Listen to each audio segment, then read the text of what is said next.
la República Dominicana de finales del siglo XIX, el poder no se anunciaba con discursos.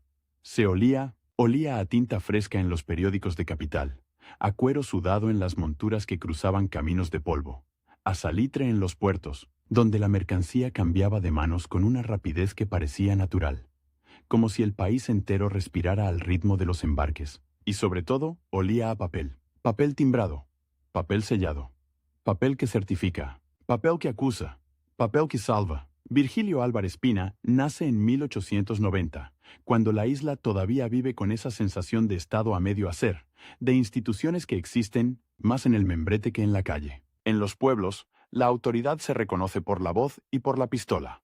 En la capital, por el sello y por la firma. Entre una cosa y la otra, se mueve una generación entera de hombres que aprenden pronto una lección.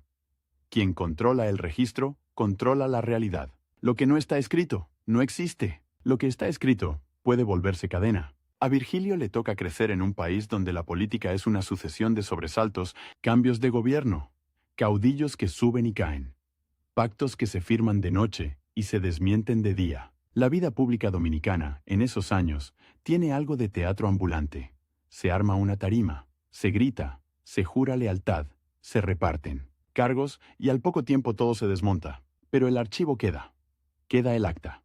Queda la lista. Queda el nombre escrito con tinta que no se borra. No es casual que, en ese mundo, el burócrata disciplinado sea una especie de animal raro y valioso. No el orador brillante, no el general con bigote y escolta, sino el hombre que llega temprano, que ordena expedientes, que sabe a quién hay que enviar una circular y cómo se redacta una resolución para que parezca inevitable. Ese tipo de hombre puede pasar desapercibido, hasta que un régimen decide que lo que necesita no es carisma, sino engranajes. Virgilio Álvarez Pina se forma en esa cultura del trámite. En la República Dominicana de principios del siglo XX, la modernidad entra por pedazos.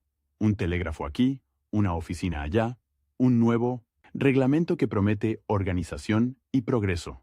La palabra orden empieza a sonar como una promesa, y también como una amenaza, porque el orden, en un país acostumbrado a la improvisación armada, suele llegar acompañado de uniformes. En 1916 desembarcan los marines estadounidenses, la ocupación militar norteamericana, que se extenderá hasta 1924, no solo cambia el mapa del poder, cambia el lenguaje del poder. Se profesionalizan ciertas áreas del Estado, se reorganizan finanzas, se centralizan decisiones, se construyen carreteras, se impone una lógica administrativa más rígida. Para muchos dominicanos, eso es humillación. Para otros es una escuela dura, pero escuela al fin.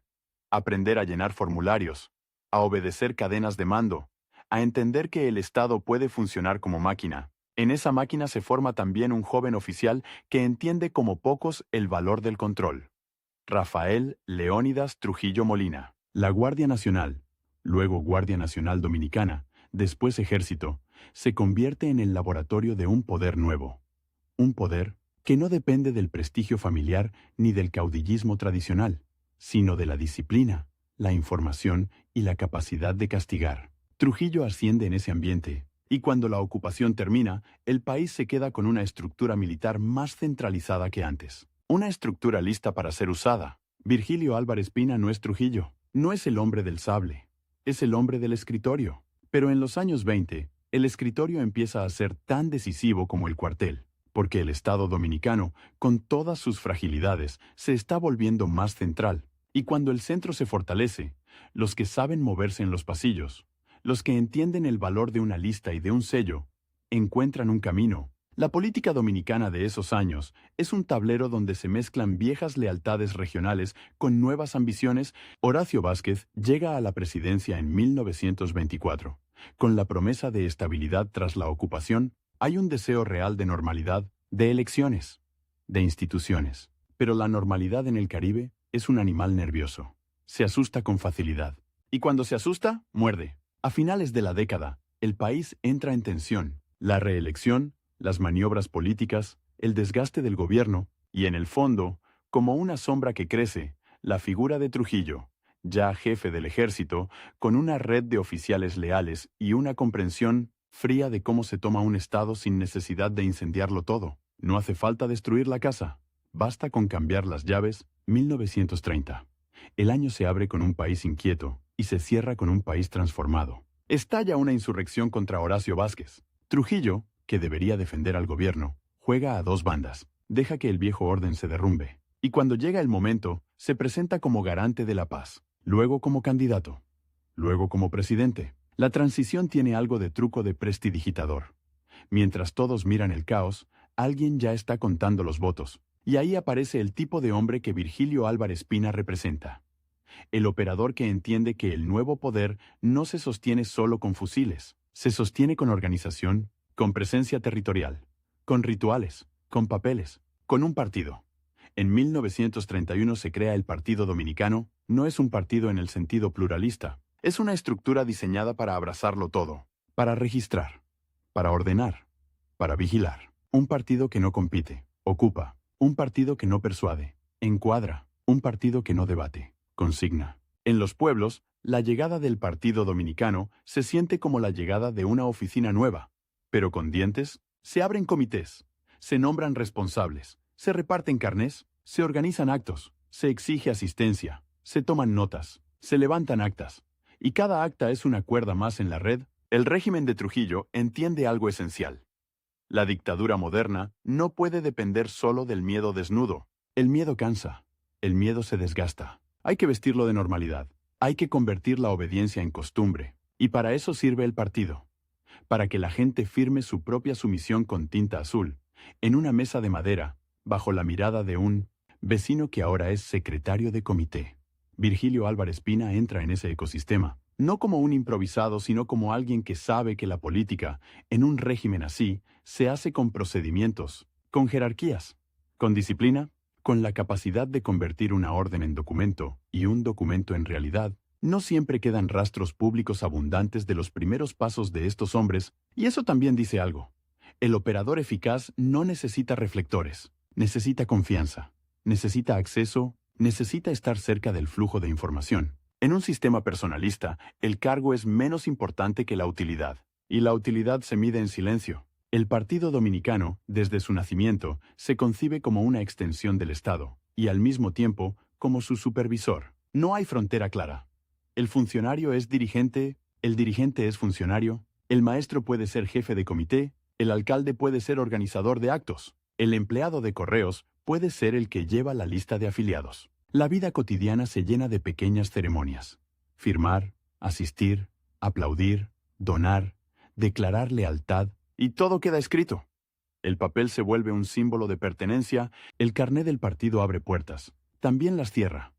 Porque no tenerlo, o no aparecer en la lista, o aparecer con una nota al margen, puede significar quedarse sin trabajo, sin contrato, sin protección. En un país donde el Estado es el gran empleador y el gran árbitro, la afiliación se convierte en una forma de supervivencia. Virgilio Álvarez Pina, en ese contexto, es el tipo de hombre que puede prosperar, un burócrata político, un especialista en el orden, alguien que entiende que la disciplina no es solo obedecer, es hacer que otros obedezcan sin que parezca violencia. Es lograr que la gente se alinee, porque así es como se hacen las cosas. Pero esa misma disciplina tiene un precio. En el Trujillato, nadie está completamente a salvo. La lealtad es obligatoria, sí, pero también es sospechosa, porque el dictador no solo quiere obediencia, quiere devoción. Y la devoción, por definición, nunca es suficiente. Siempre puede ser más. Siempre puede ser más ruidosa, más visible, más exagerada. El Partido Dominicano se convierte en una fábrica de esa devoción, y el secretario, la figura que Virgilio llegará a encarnar en la cúspide, es, en esencia, el guardián del mecanismo, el que asegura que el engranaje no se detenga, el que revisa listas, que confirma quórums, que certifica acuerdos, que envía circulares, que organiza la presencia del partido en cada rincón del país, un trabajo que parece administrativo, pero que, en realidad, es político en su forma más cruda. Decidir quién cuenta y quién no. En los primeros años del régimen, la consolidación es rápida y brutal. Trujillo no solo ocupa la presidencia, ocupa la economía, la prensa, el ejército, la justicia, y el partido ayuda a convertir esa ocupación en rutina. Se multiplican los comités locales, se establecen cadenas de mando partidarias paralelas a las estatales, se crean rituales, desfiles, homenajes, celebraciones del jefe. La propaganda se vuelve paisaje. Para un operador como Virgilio Álvarez Pina, ese paisaje es oportunidad y trampa. Oportunidad, porque el régimen necesita gente capaz de administrar la expansión. Trampa, porque la expansión genera competencia interna. No solo hay que servir al dictador, hay que sobrevivir a los demás servidores del dictador. Militares, policías, jefes regionales, miembros del círculo familiar. Todos con ambición, todos con miedo, todos con capacidad de destruirte con una acusación, con un rumor, con un informe. Y en un sistema donde todo se registra, el informe es un arma. El acta puede ser un cuchillo. La lista de afiliados puede convertirse en lista de sospechosos. El mismo papel que te da poder puede volverse evidencia en tu contra. En los años 30, el Trujillato también aprende a manejar la imagen internacional. Necesita reconocimiento, necesita inversiones, necesita parecer un Estado moderno, y para parecer moderno, necesita instituciones. El Partido Dominicano se presenta como institución, como organización política, como expresión del pueblo, pero por dentro funciona como un sistema de control social. La vida cotidiana se llena de señales. En las paredes, retratos. En las escuelas, consignas. En los actos públicos, aplausos obligatorios. En las oficinas, formularios. Y en cada formulario, un espacio para el nombre, la firma, la fecha. La burocracia se vuelve una forma de vigilancia, porque quien firma deja rastro, y quien deja rastro puede ser seguido. Virgilio Álvarez Pina, en ese mundo, se mueve como pez en el agua. No porque sea un monstruo, sino porque entiende la lógica del expediente, la lógica del escalafón, la lógica de la obediencia convertida en carrera. Hay hombres que necesitan el caos para brillar, otros necesitan el orden. Virgilio pertenece a los segundos, y el Trujillato, al menos en su fase de consolidación, premia a los segundos. Siempre que no olviden quién es el dueño del orden. El Partido Dominicano no es solo una estructura para elecciones, es una red que penetra barrios, campos, sindicatos, asociaciones, un partido que organiza la vida social, que decide quién habla en una reunión, quién encabeza una colecta, quién recibe un reconocimiento, quién es invitado a la mesa principal. Pequeñas cosas, cosas que parecen triviales, pero que, sumadas, construyen una jerarquía total. En ese sistema, el secretario no es un simple escribiente, es el que convierte la voluntad del centro en instrucciones comprensibles para la periferia, el que traduce el deseo del dictador en reglamento, el que hace que la maquinaria funcione sin chirridos, y para eso se necesita un tipo particular de mente. Metódica, paciente, capaz de soportar horas de reuniones, de revisar documentos, de corregir nombres, de exigir sellos, de pedir copias, de archivar. Archivar.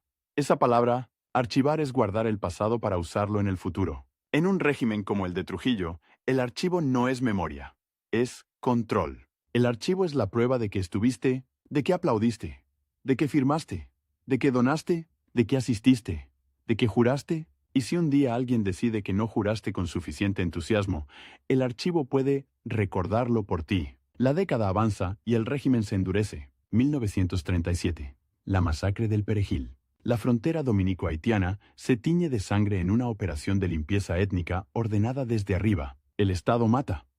Y luego necesita justificar. Necesita encubrir, necesita controlar el relato. Ahí el partido se vuelve aún más importante. Hay que cerrar filas, hay que producir unanimidad, hay que convertir el horror en silencio o en propaganda. En momentos así, el operador político se enfrenta a una realidad incómoda. El orden que administra no es neutral, es un orden construido sobre violencia. Y sin embargo, el sistema exige que todo se vea limpio, legal, inevitable. Actas impecables. Comunicados correctos. Adhesiones espontáneas. Minutas que no mencionan lo que todos saben. Para un hombre como Virgilio Álvarez Pina, la contradicción es íntima. La disciplina que lo eleva también lo compromete. Cada firma lo ata. Cada documento lo acerca al centro del poder, pero también lo coloca bajo la luz fría de la sospecha, porque en el Trujillato, estar cerca del poder significa estar cerca del peligro. La carrera dentro de un régimen así no se construye con grandes gestos heroicos, se construye con pequeñas pruebas de confiabilidad, con la capacidad de ejecutar sin preguntar, con la habilidad de anticipar lo que se espera, con el instinto de no destacar demasiado, porque destacar puede ser interpretado como ambición, y la ambición, cerca de Trujillo, es una forma de suicidio. Virgilio Álvarez Pina aprende a navegar esa línea, a ser visible lo suficiente para ser útil, pero no tanto como para parecer amenaza, a ser eficiente, Hacer correcto. Hacer, en el sentido más literal, un hombre de actas. En los años 30, el Partido Dominicano se expande como una red de pesca. Cada comité local es un nudo. Cada dirigente es un hilo. Y en el centro, el dictador, el partido organiza celebraciones, moviliza multitudes, distribuye propaganda, vigila la moral pública. Y también sirve como canal de ascenso social.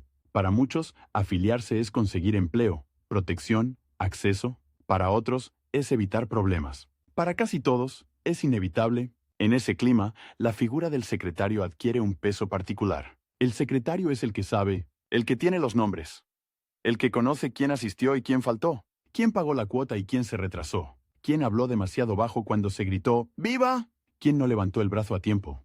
Detalles mínimos. Pero en un sistema paranoico, los detalles mínimos son munición. Y la paranoia no es un accidente, es una herramienta. Trujillo gobierna no solo con terror, sino con incertidumbre. Nadie sabe exactamente dónde está la línea. Nadie sabe qué comentario llegará a oídos de quién. Nadie sabe qué acta se leerá mañana con otra interpretación. Esa incertidumbre disciplina más que cualquier decreto. Virgilio Álvarez Pina, como operador, vive dentro de esa incertidumbre. Su trabajo consiste en reducir el caos para los demás.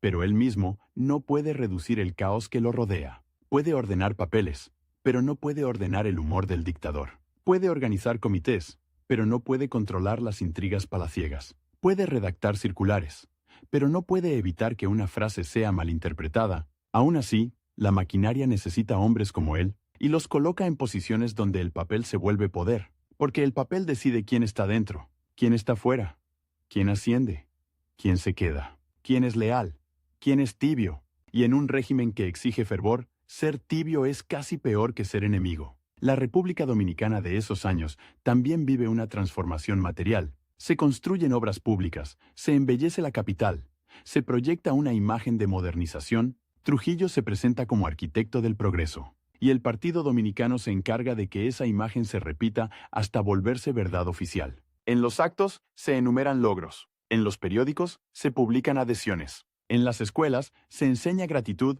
en las oficinas se exige participación. Virgilio Álvarez Pina, en ese contexto, no es un ideólogo, es un administrador de lealtades, un hombre que entiende que la política del Trujillato no se gana con argumentos, sino con presencia, con control territorial, con ritual, con registro. Registro.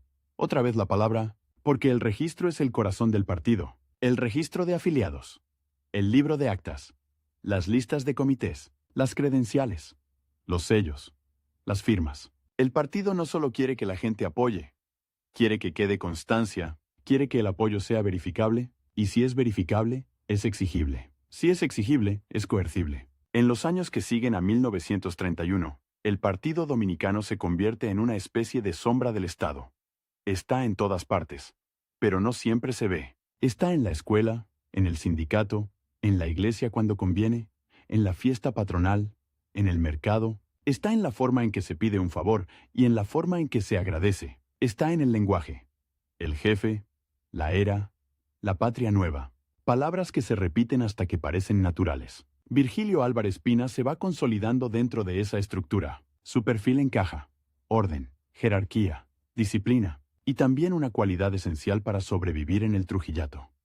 La capacidad de no dejar ver demasiado de sí mismo, porque el régimen no tolera personalidades autónomas. Tolera funciones, tolera piezas, y una pieza puede ser muy importante, mientras encaje, mientras gire cuando se le ordena, mientras no haga ruido, mientras no se desgaste de manera visible. En la República Dominicana de Trujillo, la política se vuelve una administración del miedo y del favor. El favor te da acceso, el miedo te mantiene en línea. El partido distribuye ambos, y el secretario, en el corazón de esa distribución, aprende a medir el pulso de la obediencia. Hay una escena que se repite, con variaciones, en cientos de pueblos.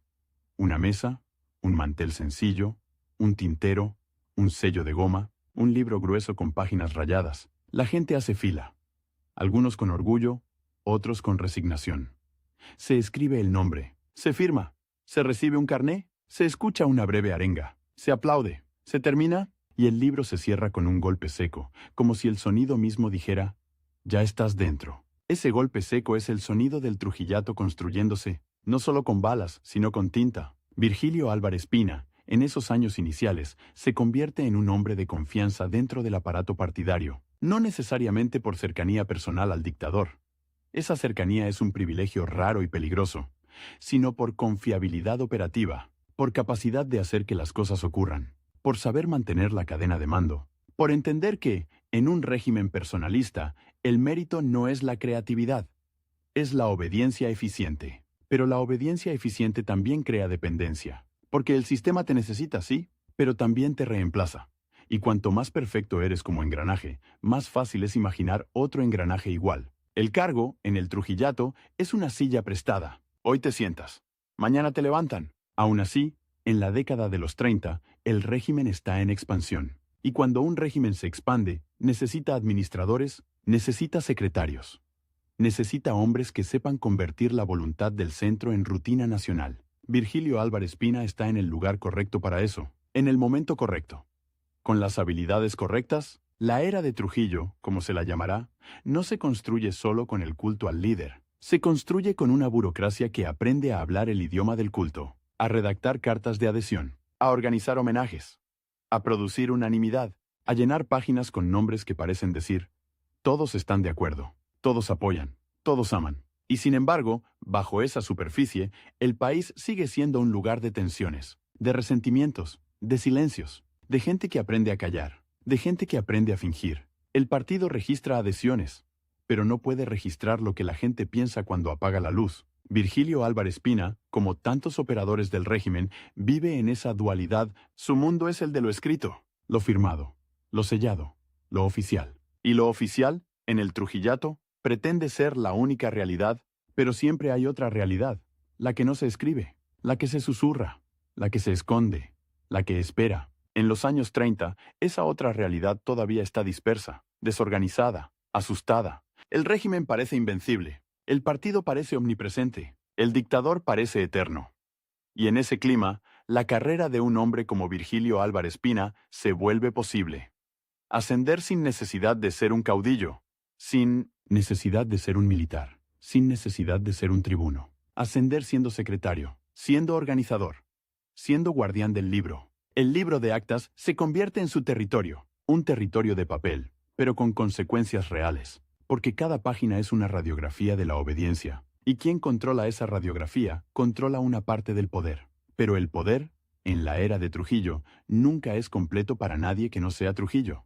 Todos los demás tienen poder prestado, poder condicionado, poder vigilado. Incluso el hombre que guarda las listas, incluso el hombre que certifica las adhesiones, incluso el hombre que parece sostener la maquinaria con sus manos. Virgilio Álvarez Pina avanza en un mundo donde el orden es religión y la sospecha es método, donde la lealtad se demuestra con actos públicos y se evalúa con informes privados, donde el partido es una oficina gigantesca y al mismo tiempo un ojo que no parpadea. Y mientras el país se acostumbra a vivir dentro de esa red, mientras los comités se multiplican y las actas se apilan, mientras la propaganda cubre paredes y la disciplina se vuelve costumbre, un burócrata político como Virgilio va encontrando su lugar, no en la plaza, sino en el archivo, no en el balcón, sino en la mesa donde se firma. Porque en la República Dominicana de Trujillo, la historia no solo se escribe en los grandes discursos, se escribe en los libros de registro, en las listas de afiliados, en la tinta que parece inofensiva,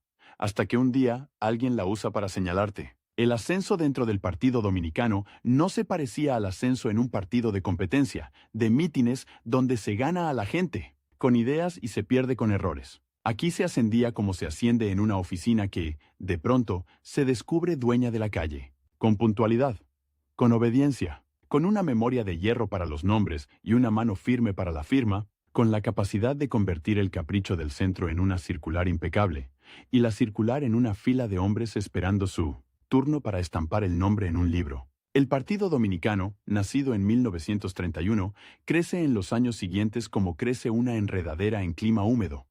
Rápido, pegajoso, inevitable. Se mete por las rendijas, se agarra a las paredes, se confunde con la casa, en la capital, en Santiago, en San Pedro, en los pueblos de la línea noroeste, donde el polvo se pega a la piel y el sol cae como una plancha. El partido aparece con la misma lógica. Un comité local, un presidente de comité, un secretario, un tesorero, vocales, comisiones, para esto y para aquello. Y, en el centro de todo, el papel no era un accesorio, era el sistema nervioso. El libro de actas, con sus hojas numeradas, era la prueba de que la reunión existió, de que se habló lo que se debía hablar, de que se aprobó lo que se debía aprobar. El registro de afiliados, con columnas para nombre, edad, ocupación, dirección, fecha de ingreso, era una cartografía humana, un mapa de quién estaba dentro del abrazo y quién quedaba fuera, temblando en el borde. En un país donde el Estado se vuelve el gran patrón, el que contrata, el que concede, el que perdona, el que castiga, la afiliación deja de ser una preferencia y se convierte en una condición ambiental, como la humedad o el calor. Se respira, se sufre, se acepta, y el Partido Dominicano aprende a administrar esa necesidad con una mezcla de ceremonia y amenaza suave. No siempre hace falta decir, si no firmas te va mal. Basta con que el secretario del comité mire el libro, levante la vista y pregunte con voz neutra: ¿y usted todavía no está inscrito? Virgilio Álvarez Pina, ya curtido en la cultura del trámite, encaja en esa maquinaria como encaja una pieza hecha a medida. No es el hombre que improvisa, es el hombre que ordena. El que sabe que una lista sin orden alfabético es una lista inútil. El que entiende que un sello mal puesto es una puerta abierta al caos. El que sospecha, con razón, que en un régimen donde todo se decide por cercanía y utilidad, la utilidad más apreciada es la de quien mantiene el engranaje girando sin chirridos. Ser secretario del Partido Dominicano no era, en la práctica, tomar notas. Era administrar el pulso del régimen en el nivel más íntimo, el de la presencia. ¿Quién asistió al acto? ¿Quién faltó? ¿Quién llegó tarde? ¿Quién aplaudió con ganas y quién aplaudió como quien se lava las manos? ¿Quién donó para la colecta del homenaje? ¿Quién se excusó? ¿Quién firmó y quién dejó la línea en blanco? La vida del partido estaba hecha de esas pequeñas escenas repetidas hasta el cansancio, un salón prestado o una oficina municipal, ventiladores que no alcanzan, sillas desparejas. Un retrato de Trujillo en la pared, a veces acompañado por banderas, a veces por un lema pintado con brocha. Dios y Trujillo. En la mesa principal, el libro de actas abierto como un altar, al lado, el tintero, el sello, la almohadilla de tinta. Y el secretario, que no levanta la voz como el orador, pero decide algo más profundo.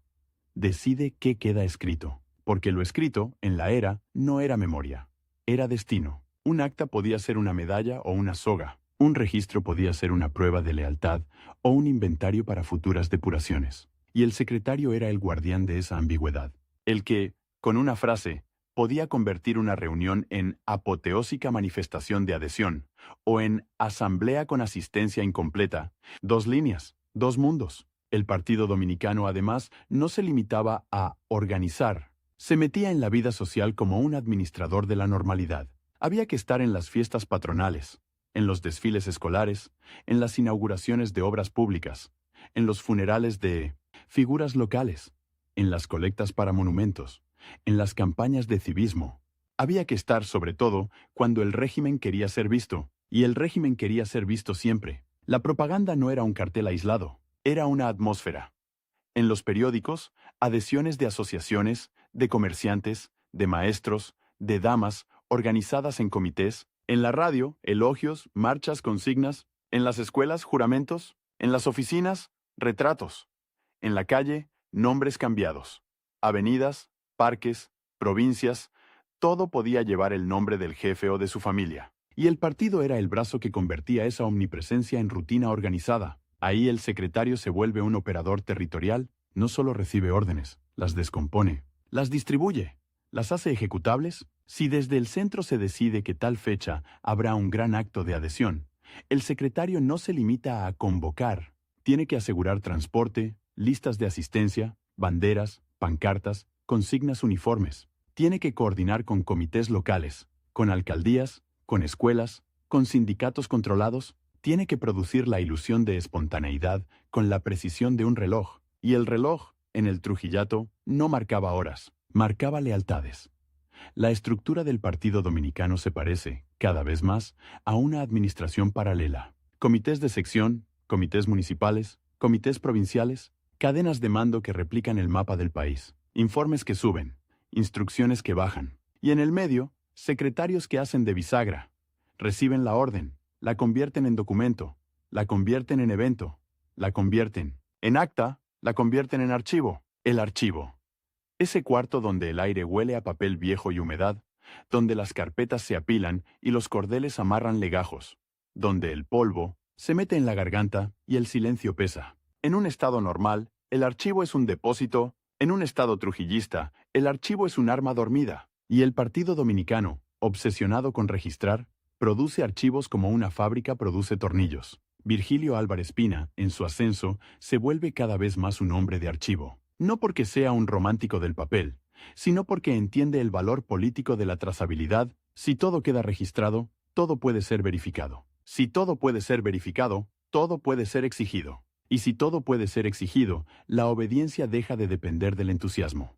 Depende del miedo a quedar mal en el registro. La disciplina interna del partido se construye así, con reglamentos, con circulares, con sanciones que a veces son administrativas, y a veces son sociales, y a veces, sin decirlo, son existenciales. Un dirigente local que no moviliza gente para un acto puede ser relevado. Un empleado público que no aparece en la lista de afiliados puede ser reubicado. Un maestro que no participa en la colecta puede ser observado. Palabras suaves, consecuencias duras. Y el secretario, en ese mundo, es el que hace que la sanción parezca procedimiento, no venganza.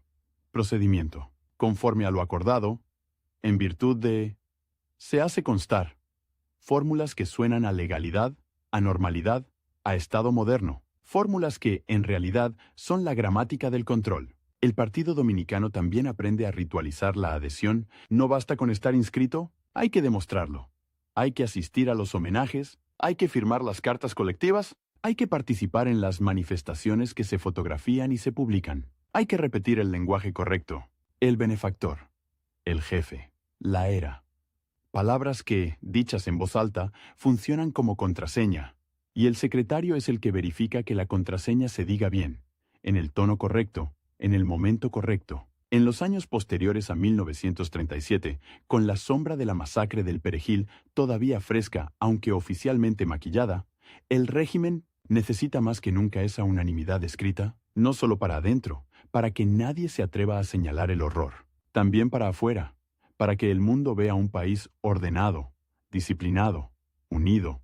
El partido se convierte en una máquina de legitimación, y el secretario, en la cúspide, es el gerente de esa legitimación, porque el secretario del Partido Dominicano, cuando Virgilio alcanza ese nivel, no es un líder carismático, es un administrador de la obediencia nacional. Su oficina no es un escenario, es un centro de distribución. Entra correspondencia de provincias, salen instrucciones, llegan informes de comités, se consolidan cifras, se revisan listas, se preparan credenciales, se redactan comunicados, se coordinan visitas, se planifican actos, se decide el orden de los nombres en una carta de adhesión, que no es un detalle menor. El orden de los nombres es jerarquía, y la jerarquía es oxígeno. La credencial del partido, ese cartoncito con sello y firma, era más que identificación. Era un salvoconducto social, abría puertas en oficinas, facilitaba trámites, protegía de sospechas, pero también era una marca, te colocaba en el mapa, te hacía visible, y en un régimen donde la visibilidad puede ser protección o condena, la credencial era una moneda de doble cara. El secretario administra esa moneda, decide cómo se emite, cómo se renueva, cómo se distribuye, y sobre todo, administra el registro que la respalda, porque una credencial sin registro es papel muerto. Un registro sin credencial es amenaza latente. Usted no aparece. Y no aparecer, en la era una forma de inexistencia peligrosa. El Partido Dominicano, además, no operaba en el vacío. Competía, aunque no lo dijera, con otras redes del régimen. El ejército, con su disciplina y su acceso a la fuerza. La policía, con su presencia cotidiana. Los servicios de inteligencia, con su capacidad de escuchar lo que no se dice en público. El círculo familiar de Trujillo, con su poder informal, caprichoso, inmediato. El partido tenía que demostrar que era útil frente a esas redes. Y el secretario tenía que demostrar que él era útil dentro del partido. Esa utilidad se medía en resultados visibles. Multitudes en los actos, adhesiones publicadas, comités funcionando, cuotas recaudadas, propaganda distribuida, disciplina mantenida, pero también se medía en algo menos visible. La capacidad de anticipar el humor del centro, porque el partido no era autónomo. Era un instrumento. Y el instrumento que no se ajusta al pulso del músico se rompe. En la práctica, el secretario vive en una tensión constante entre la formalidad y el miedo. Formalidad: actas, reglamentos, organigramas, sellos. Miedo: rumores, informes cruzados, rivalidades, sospechas. Un día se celebra una reunión con tono triunfal. Al día siguiente, alguien cae en desgracia y su nombre desaparece de las listas como si nunca hubiera existido. Y el secretario aprende a hacer algo que en cualquier otra política sería impensable. Aprende a reescribir la normalidad sin que se note la costura. Hay un tipo de documento que se vuelve característico: la carta de adhesión colectiva. Los abajo firmantes. Expresamos nuestra inquebrantable lealtad. Agradecemos. Reafirmamos. Es un género literario del Trujillato, un género repetitivo, casi mecánico, pero cargado de intención. Cada firma es un pequeño acto de autoprotección. Cada firma es también una confesión pública de pertenencia. Y el secretario organiza esas cartas como quien organiza un censo emocional. En los pueblos, la recolección de firmas podía ser una escena de presión social. El dirigente local llega con el papel. La gente firma. Algunos con entusiasmo real, otros con la mirada baja. El que se niega se convierte en tema. El que duda se convierte en sospechoso. Y el secretario, en la capital o en la cabecera provincial, recibe esas hojas como recibe un parte militar. No son opiniones, son posiciones. La propaganda, por su parte, no era solo discurso, era logística. Había que imprimir, distribuir, pegar, repetir. Había que coordinar con imprentas, con periódicos, con radios. Había que asegurar que el mismo lema apareciera en distintos lugares, que la misma consigna se oyera en distintas bocas. El partido funcionaba como una agencia de publicidad del Estado, pero con capacidad de coerción, y el secretario era el que mantenía el flujo. Papel que entra, papel que sale. En los años 40, con el mundo en guerra y luego en posguerra, el régimen busca proyectarse como aliado confiable, como bastión anticomunista, como país estable. Esa proyección necesita escenografía interna, elecciones controladas, instituciones que parecen funcionar, un partido que parece representar al pueblo. El Partido Dominicano se convierte en el decorado principal de esa normalidad, y el secretario es el director de utilería. Que no falte nada, que todo esté en su lugar, que el público, interno y externo, vea orden, orden. La palabra vuelve como un martillo, pero el orden del partido no era solo hacia afuera, era hacia adentro. El Partido Dominicano tenía que vigilar a sus propios miembros porque en un régimen de lealtad obligatoria, la traición no siempre viene de los enemigos declarados. A veces viene de los que aplauden demasiado poco. El secretario, con su control de listas y actas, se convierte en un filtro que detecta ausencias, tibiezas, desviaciones de lenguaje, cambios de actitud.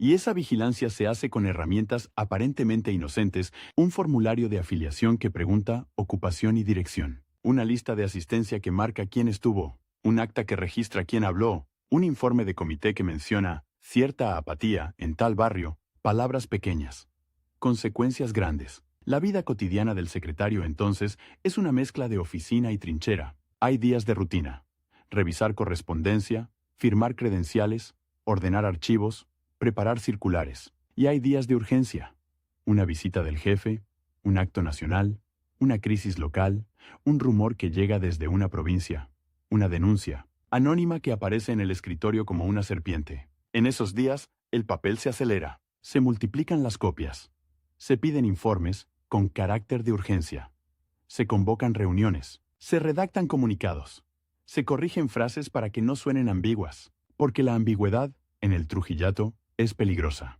Una frase mal interpretada puede ser un abismo. Virgilio Álvarez Pina, como secretario, tiene que dominar ese lenguaje sin fisuras. El lenguaje de la adhesión absoluta, el lenguaje que no deja espacio para el matiz. Inconditional, eterno, inquebrantable. Palabras que, repetidas, pierden sentido y ganan función. Sirven para demostrar que uno entiende el juego.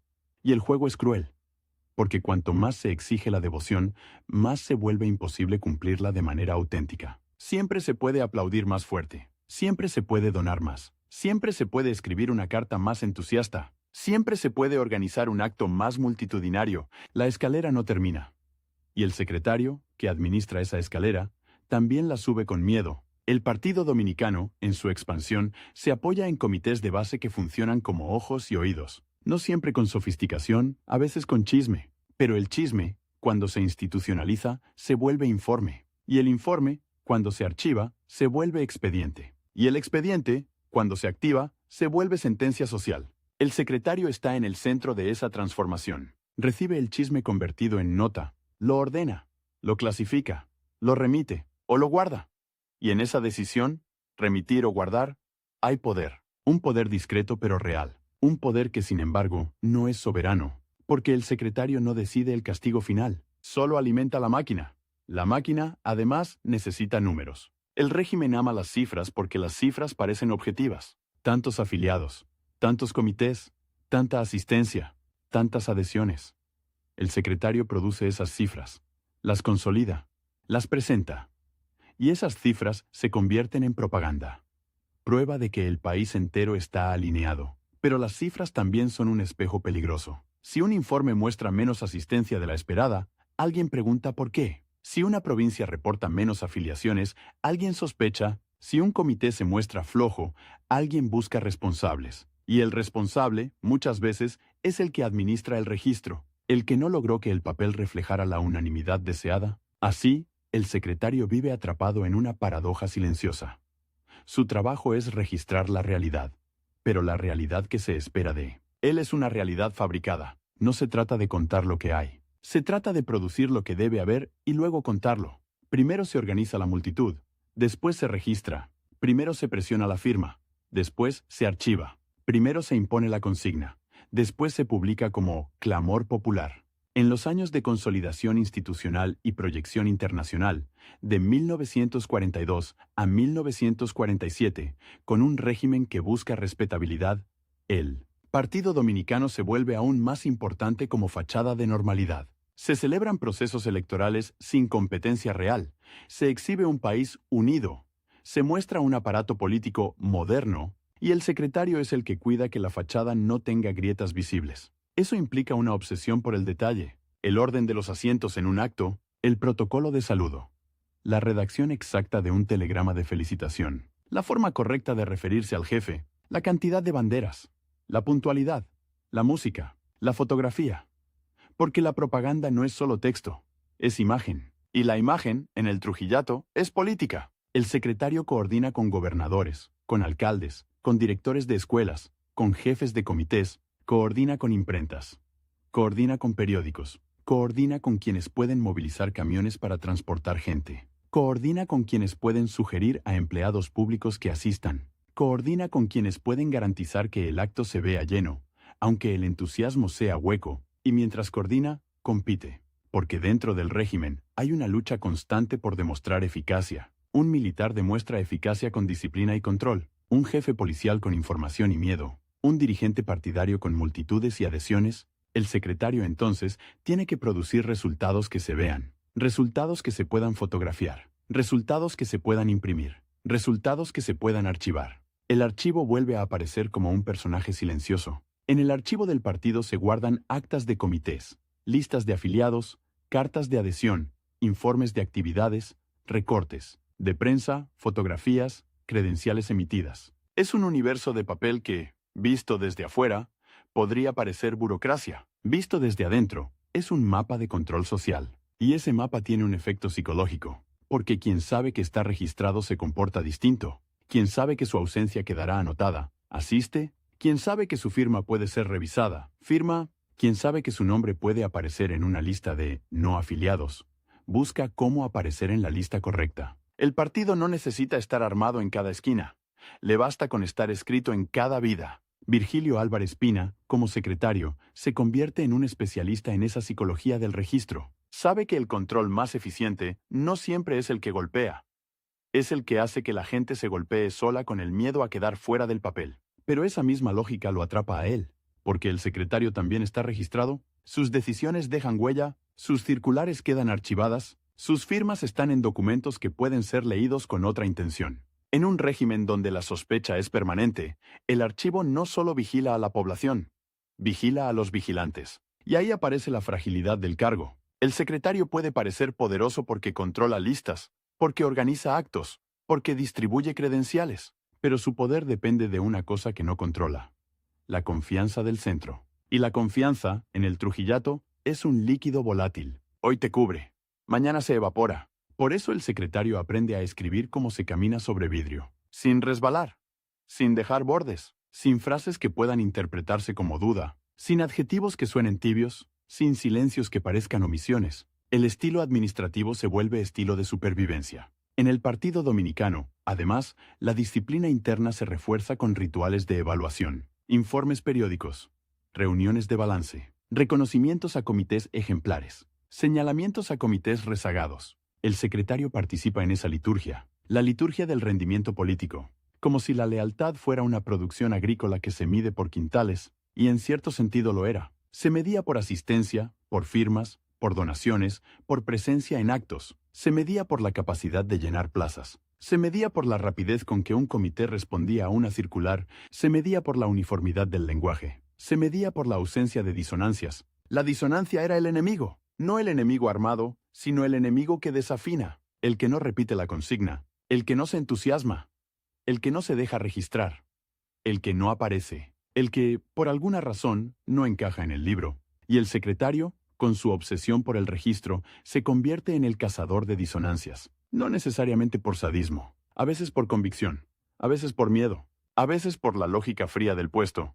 Si el partido falla en mostrar unanimidad, alguien pagará, y el que administra el papel suele ser el primero en ser señalado. Así, el Partido Dominicano se vuelve una extensión del Estado, y el Estado se vuelve una extensión del partido. Un maestro no solo enseña, moviliza. Un funcionario no solo tramita, firma adhesiones. Un alcalde no solo administra, organiza homenajes. Y el secretario del partido, en la cúspide, coordina esa fusión hasta que ya no se distingue dónde termina la política y dónde empieza la vida. En las oficinas del partido, el sonido dominante no es el de discursos, es el de hojas que se pasan, el de sellos que golpean, el de máquinas de escribir que martillan letras, el de teléfonos que suenan con urgencia, el de pasos en pasillos, el de carpetas que se abren y se cierran. Un sonido seco, administrativo, que sin embargo sostiene una realidad de miedo, porque detrás de cada acta hay una presión. Detrás de cada lista hay una amenaza implícita. Detrás de cada credencial hay una jerarquía.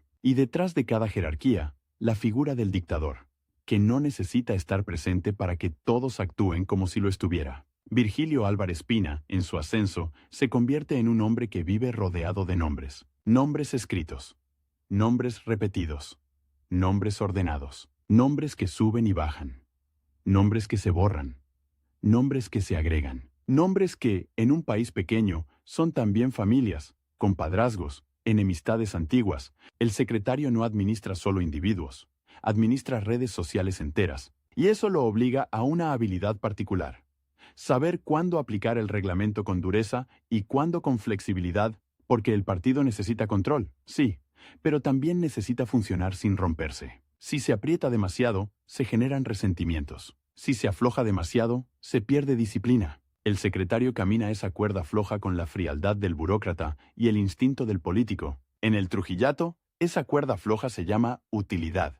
Mientras seas útil, existes. Mientras seas útil, te protegen. Mientras seas útil, tu firma vale. Pero la utilidad cambia con las fases del régimen. En los años de expansión, se premia al organizador. En los años de apogeo propagandístico, se premia al productor de espectáculo. En los años de paranoia, se premia al que detecta enemigos. Y el secretario, que parece un cargo estable, en realidad es un cargo que debe mutar para sobrevivir. Por eso el Partido Dominicano, bajo secretarios como Virgilio, no se limita a registrar afiliados. Registra estados de ánimo.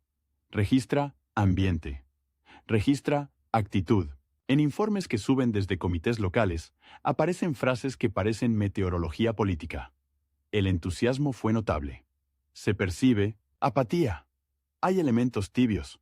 Se recomienda vigilancia. Palabras que, en otro contexto, serían opinión. Aquí son señalamiento. Y el señalamiento, cuando se archiva, se vuelve permanente. El papel no olvida. El papel espera. En esa espera está la verdadera naturaleza del poder del secretario. No es el poder de mandar tropas, es el poder de dejar constancia, de fijar una versión oficial de lo ocurrido, de convertir un gesto en registro, de convertir una ausencia en sospecha, de convertir una frase en evidencia, pero ese poder es también una condena, porque el secretario, al fijar constancias, se fija a sí mismo, se ata al sistema con cada sello, se compromete con cada acta, se vuelve inseparable de la maquinaria que sostiene. Y cuando la maquinaria cambia de ritmo, cuando el régimen exige otra clase de lealtad, el hombre del papel puede descubrir que su fortaleza, la disciplina, el orden, el archivo, es también su vulnerabilidad. Por ahora, en estos años de consolidación y normalización, el Partido Dominicano parece invencible. Sus comités se multiplican, sus actos llenan plazas, sus listas crecen, sus credenciales circulan, sus actas se apilan como ladrillos de una muralla. Y Virgilio Álvarez Pina, desde la Secretaría, se convierte en uno de los albañiles principales de esa muralla. Una muralla hecha de papel. De tinta, de firmas. Una muralla que protege al régimen y encierra a todos los que viven dentro, incluido el hombre que guarda la llave en forma de registro. La muralla de papel, cuando se termina de levantar, no se queda quieta, respira, se expande, se vuelve costumbre. Y la costumbre, en la era, es la forma más eficiente de la obediencia. No necesita gritos, no necesita golpes visibles, no necesita siquiera una orden explícita. Basta con que el mundo esté organizado de tal manera que lo normal sea estar dentro del libro. A mediados de los 40 y entrando en los 50, el Partido Dominicano ya no es esa enredadera joven que trepa por las paredes del Estado. Ahora es la pared. Es el marco. Es la puerta por la que se entra a casi cualquier cosa. Un empleo, un contrato, una concesión, una beca, una recomendación, una simple tranquilidad. Y cuando el partido se vuelve paisaje, el secretario deja de ser solo un organizador de actos y listas. Se convierte en un administrador de la respiración pública, de ese aire espeso donde cada quien aprende a medir sus palabras, a calibrar su entusiasmo, a no quedarse corto. En la oficina central, el día empieza con el mismo ritual que en cualquier dependencia. Papeles sobre la mesa, correspondencia apilada, un sello que espera. Pero el contenido de esos papeles no es neutro. Son informes de provincias que hablan de asistencia, de adhesión, de disciplina. Son solicitudes de credenciales. Son listados de comités con nombres y cargos. Son recortes de prensa que deben archivarse como prueba de unanimidad. Son circulares que bajan, con instrucciones sobre cómo celebrar una fecha, cómo redactar un telegrama, cómo organizar una colecta. El secretario, Virgilio Álvarez Pina, vive en ese flujo como un pez en agua, con la diferencia de que el agua aquí es tinta, y la tinta mancha para siempre. Porque el partido, en su apogeo, ya no se conforma con movilizar, vigila. Y vigila con una herramienta que parece inofensiva. La administración. La administración como red, la administración como lupa, la administración como trampa. En un país donde la vida política real está concentrada en un solo hombre, el partido tiene una función doble. Por un lado, fabricar la imagen de una nación que participa. Por otro, detectar cualquier vibración que suene a disidencia, aunque sea una disidencia muda, de cejas levantadas, de aplausos flojos, de ausencias repetidas. Y esa detección no se hace siempre con agentes encapuchados. Se hace con listas, con actas, se hace constar. El libro de actas, ese objeto que al principio parecía un simple altar burocrático, se vuelve un instrumento de vigilancia social. En cada reunión de comité, en cada asamblea municipal, en cada acto de adhesión, hay un momento en que el papel exige su tributo. Nombres, firmas, cargos, hora de inicio, hora de cierre, acuerdos adoptados. La gente aprende a temerle a ese momento con un temor que no se confiesa, porque firmar es estar, y no firmar es explicar, y explicar, en la era, es exponerse. El secretario del Partido Dominicano, en la cúspide, no está en la calle pegando carteles. Está en el centro donde se decide qué significa la calle. Su trabajo es convertir la vida social en un conjunto de registros que puedan circular hacia arriba, hacia el ojo del régimen, y hacia los costados, hacia las otras redes de poder que compiten por influencia. Y ahí aparece la trampa. El partido es grande, sí, pero no es el único músculo del Trujillato. Hay otros, más duros, más rápidos, menos ceremoniosos. El ejército, con su lógica de mando directo, la policía, con su presencia cotidiana, los aparatos de inteligencia, con su capacidad de escuchar lo que no se dice, y por encima de todo, el círculo íntimo del dictador, esa constelación de familiares, favoritos, intermediarios, hombres que no necesitan un cargo para mandar. Frente a ellos, el secretario del partido tiene algo que parece poder. Controla el Registro Nacional de la Adhesión. Pero ese poder es de papel. Y el papel, por muy grueso que sea, se rompe cuando lo aprietan con fuerza. En los años del apogeo propagandístico, el régimen se obsesiona con la imagen de modernidad. No basta con ser temido. Hay que ser admirado. No basta con controlar. Hay que exhibir control como si fuera virtud cívica. Se construyen obras, se inauguran edificios, se organizan desfiles, se multiplican los homenajes. La vida pública se vuelve una sucesión de ceremonias donde el Estado se aplaude a sí mismo, y el Partido Dominicano es el director de escena, el secretario, el que asegura que el guión se cumpla sin improvisaciones. La ceremonia tiene su gramática. El orden de los nombres en una lista de firmantes no es un detalle. Es una radiografía de jerarquías. La ubicación de una persona en la tarima no es un capricho. Es un mensaje. La frase exacta de un telegrama de felicitación no es estilo. Es alineamiento. En un régimen personalista, el lenguaje se convierte en una prueba de lealtad. Y el secretario es el corrector implacable de ese lenguaje. ¿Se redactan adhesiones como se redactan oraciones? Se repiten fórmulas hasta que pierden sentido y ganan función. Inconditional. Leal. Eterno. Benefactor. Jefe. Palabras que, en boca de la gente, suenan a rutina. En el papel, suenan a evidencia.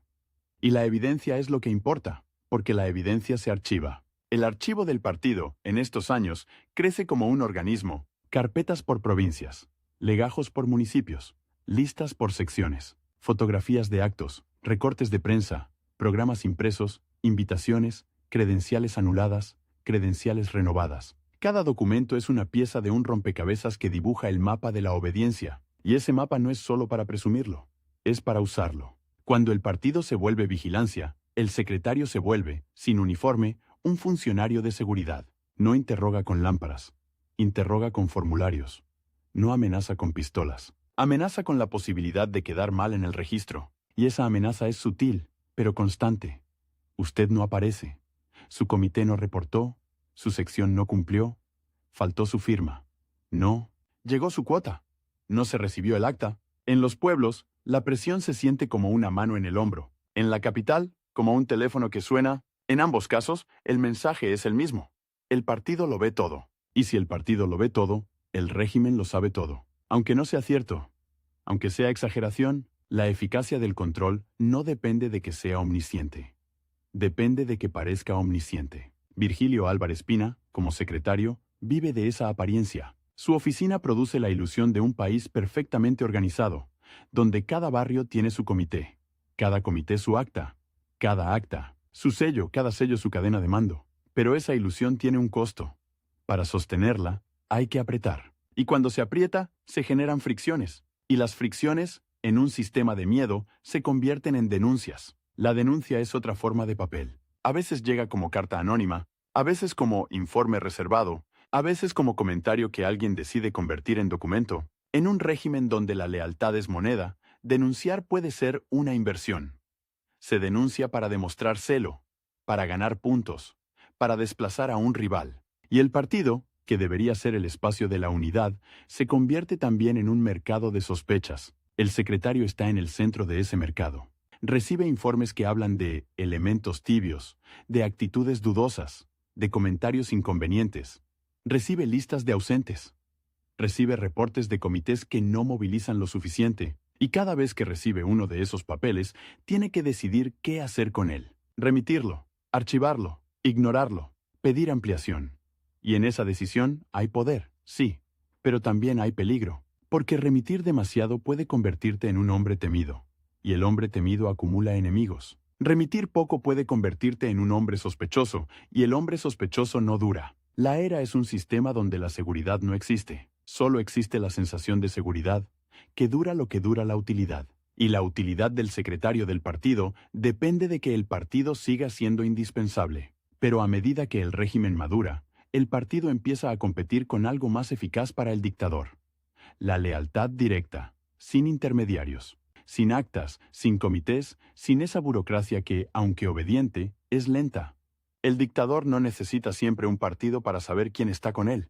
Tiene militares, tiene jefes regionales, tiene informantes, tiene una red de favores y castigos que funciona por contacto personal. El partido, entonces, corre el riesgo de convertirse en un decorado, útil para la foto, para la prensa, para la normalidad institucional, pero prescindible cuando se trata de decisiones reales. Y ahí está la trampa del secretario. Su cargo es alto en el organigrama, pero el organigrama no manda. Manda la cercanía, manda el acceso, manda la capacidad de resolver un problema en el momento exacto. El secretario puede tener el control del registro, pero no controla el humor del centro. Y el humor del centro es el clima del país. En los años 50, el trujillato se vuelve espectáculo. La propaganda alcanza niveles de coreografía nacional. La Feria de la Paz y Confraternidad del Mundo Libre, en 1955, es el ejemplo perfecto.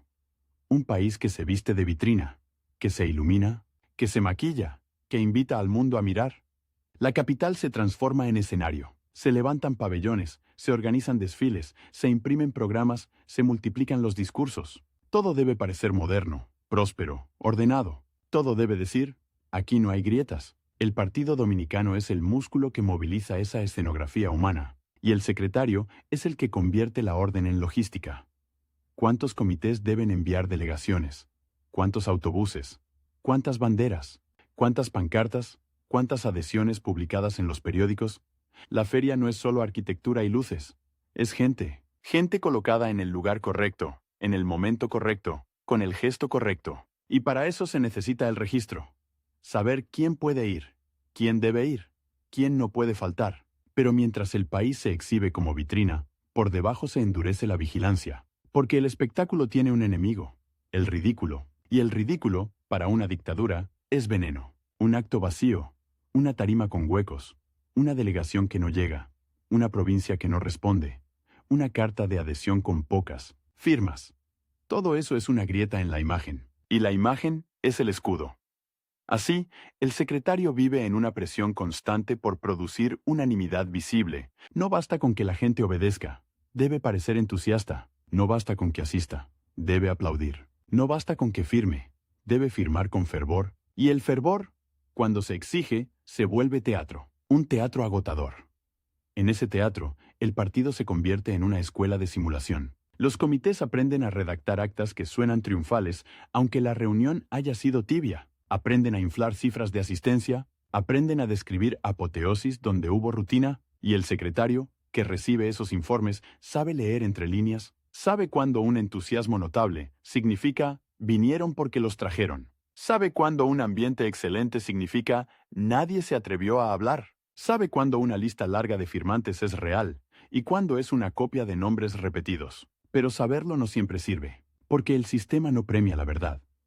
Premia la utilidad de la verdad. Si la verdad ayuda a corregir una falla antes de que llegue al centro, se usa. Si la verdad amenaza con mostrar una grieta, se maquilla. Y el secretario, que debería ser el guardián del registro, se convierte también en un maquillador del registro. Un hombre que administra la distancia entre lo que ocurre y lo que debe quedar escrito. Esa distancia es peligrosa, porque el papel, tarde o temprano, se cruza con otros papeles. Un informe del partido puede contradecir un informe de la policía. Una cifra de afiliados puede no coincidir con un censo laboral. Una lista de asistentes puede chocar con una lista de ausentes que alguien más guarda. Y cuando los papeles se contradicen, alguien tiene que explicar. Y explicar otra vez es exponerse. Además, el partido no es un bloque homogéneo. Dentro del Partido Dominicano hay ambiciones, rivalidades, pequeñas guerras por puestos, por acceso, por presupuesto, por visibilidad. El secretario, por su posición, se vuelve árbitro involuntario de esas guerras. Decide quién firma primero, quién aparece en una foto, quién recibe una credencial especial, quién es invitado a una reunión importante, y cada decisión deja resentimientos. Resentimientos que, en un régimen de sospecha, pueden convertirse en acusaciones. La acusación más peligrosa no es «usted es incompetente», es «usted no es suficientemente leal». Porque la incompetencia se corrige, la deslealtad se castiga, y la deslealtad, en la era, puede construirse con detalles mínimos. Una frase mal redactada, un adjetivo que falta, un telegrama que llega tarde, una lista incompleta, una ausencia no justificada. El secretario vive rodeado de esos detalles como quien vive rodeado de fósforos en una habitación llena de gasolina. Por eso el estilo del secretario se vuelve obsesivo. Revisa, corrige, pide copias, Exige sellos claros. Ordena alfabetizar listas.